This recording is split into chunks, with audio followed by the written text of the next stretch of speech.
Sejam bem-vindos. Na nossa segunda aula de Física 2, nós vamos analisar a dilatação ou contração térmica, que é a alteração no tamanho do corpo quando ele experimenta uma variação de temperatura.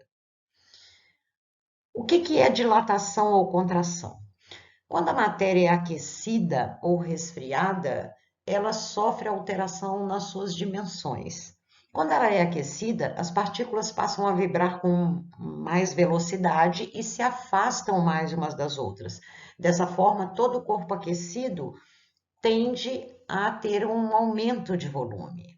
Então, à medida que ele vai sendo aquecido, esse volume vai aumentando.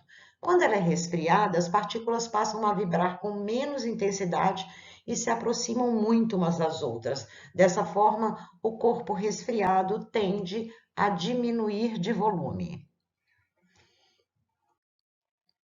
Toda dilatação é volumétrica, mas em alguns casos nós vamos analisar apenas a dilatação em uma dimensão ou em duas dimensões e, por último, nas três dimensões. Por quê? Em corpos que têm uma espessura e uma largura muito menores do que o comprimento, a gente despreza essas duas dimensões e observa somente a dilatação no comprimento. E essa dilatação é chamada de dilatação linear. Então, é uma dilatação longitudinal, isso é, a gente vai olhar o aumento apenas do comprimento.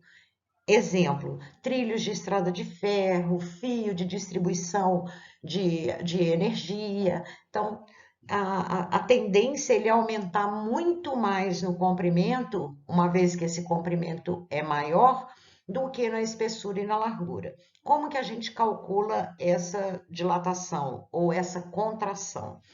Vamos supor que a gente tenha um corpo com comprimento inicial L0. Se eu provocar um aumento de temperatura nesse corpo, ele vai aumentar de tamanho. Quando ele aumenta de tamanho, ele tem um comprimento a mais chamado ΔL. Se eu diminuir a temperatura desse corpo, ele vai sofrer uma redução no tamanho, que também é chamada de ΔL.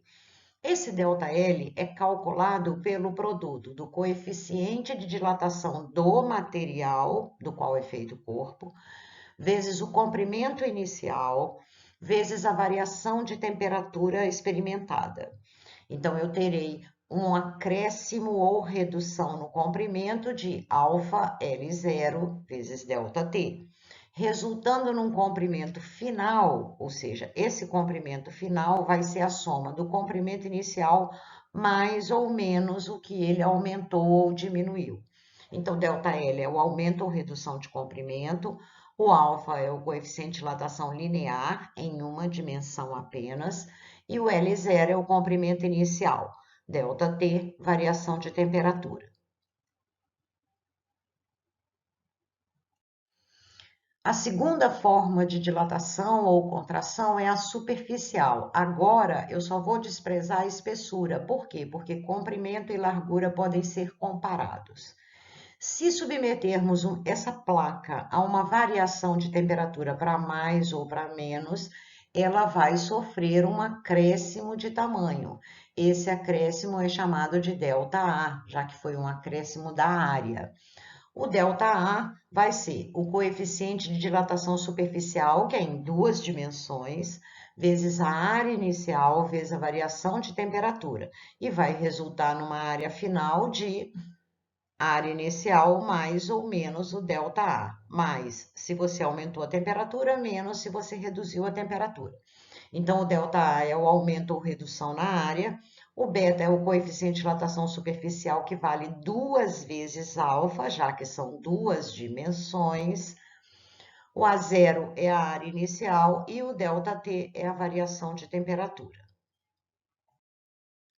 Quando eu tenho um corpo que tem as três dimensões que podem ser comparadas, agora eu preciso analisar essa dilatação nessas três dimensões, ou seja, em todas as direções, no comprimento, na largura e na espessura. A fórmula não vai mudar, veja bem que ela é exatamente igual às anteriores, eu só mudei as letras, ó. ΔV, que é a dilatação volumétrica, vai ser gama, que é o coeficiente de dilatação volumétrico, V0 vezes ΔT. E vai resultar num volume final o volume final é igual ao volume inicial mais ou menos o que aumentou ou o que diminuiu. ΔV, então, vai ser o aumento ou redução no volume. Gama é o coeficiente de dilatação volumétrica, que vale 3 vezes alfa. V0 é o volume inicial e ΔT é a variação de temperatura. Como vocês puderam perceber, todas as fórmulas são idênticas, só vai mudar as letras e o coeficiente de dilatação. Para linear é uma dimensão, para superficial 2 dimensões e para volumétrica 3 dimensões. Então, você pode relacionar o coeficiente de dilatação superficial, que é 2 vezes o linear, e o volumétrico, que é 3 vezes o linear. A dilatação dos líquidos é diferente da dilatação dos sólidos. Por quê? Todo líquido precisa estar dentro de um recipiente. Então, quando eu vou analisar a dilatação de um líquido, eu tenho que levar em consideração a dilatação do recipiente que o contém. Nesse caso, a dilatação real do líquido vai ser a dilatação do recipiente mais a dilatação aparente, que é essa que eu observo aqui. O que vai acontecer? Eu tenho uma quantidade de líquido dentro de um recipiente, vou aquecer esse recipiente. Esse nível do líquido vai baixar, já que ele tem uma área maior agora para ocupar, então ele vai ocupar uma altura menor, e eu continuo fornecendo calor, aí vai acontecer essa dilatação aqui, ou seja, um aumento do nível do líquido em relação ao inicial. Mas o que aumentou aqui foi uma dilatação aparente. Por quê? Porque a primeira foi a dilatação do recipiente. O líquido dilatou tudo isso que dilatou o recipiente, mais o que você viu no final aqui. Então, o ΔV real é igual ao ΔV do recipiente mais o ΔV aparente. Se o ΔV do recipiente for zero, o ΔV real será igual ao aparente. Se o ΔV aparente for zero, o ΔV real vai ser igual ao do recipiente. E as fórmulas utilizadas aqui é a mesma que a gente viu no slide anterior, que é a dilatação volumétrica, que é gama V0 vezes ΔT para o recipiente, gama V0 ΔT para o aparente e gama V0 ΔT para a dilatação real do líquido. Ou seja, o coeficiente de dilatação real de um líquido é igual à soma dos coeficientes de dilatação aparente e do recipiente, onde ele se encontra. E, finalmente, a dilatação anômala. Várias substâncias como água, bismuto, antimônio, elas têm um comportamento diferente das demais substâncias. Em algum intervalo de temperatura, em vez dela aumentar de volume quando é aquecida, ela diminui de volume.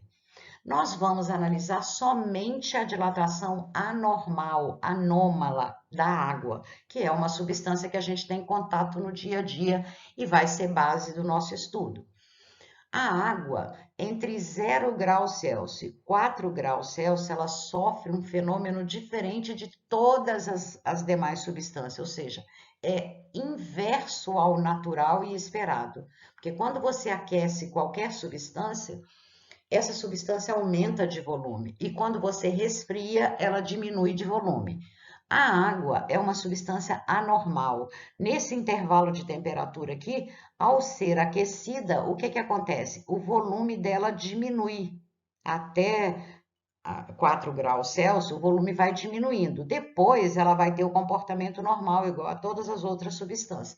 Mas nesse intervalo aqui, o comportamento dela é inverso. E quando você resfria de 4 para 0 graus, em vez de diminuir o volume, ela aumenta de volume.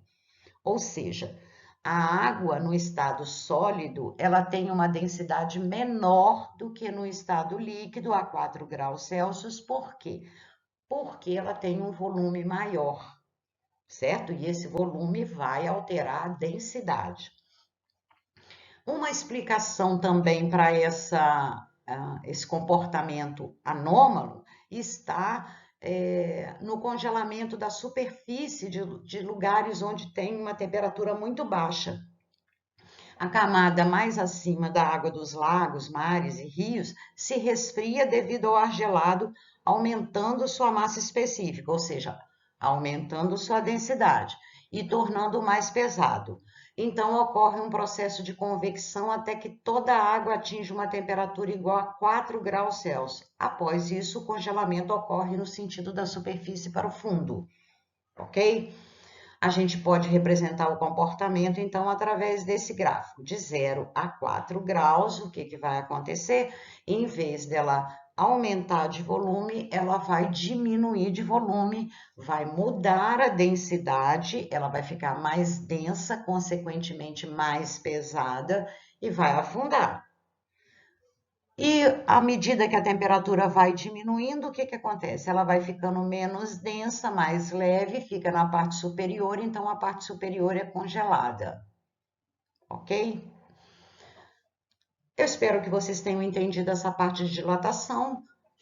Procurem resolver os exercícios que estarão disponíveis no blog, vou colocar para vocês, por enquanto eu não posso colocar ainda junto com os vídeos no YouTube, então vocês, se quiserem os exercícios, vão ter que acessar o blog lá para poder pegar esses exercícios. Para cada uma dessas aulas, eu estou colocando 30 exercícios para vocês fazerem, distribuídos em nível fácil, nível médio e nível difícil, para que vocês possam consolidar cada um desses conceitos.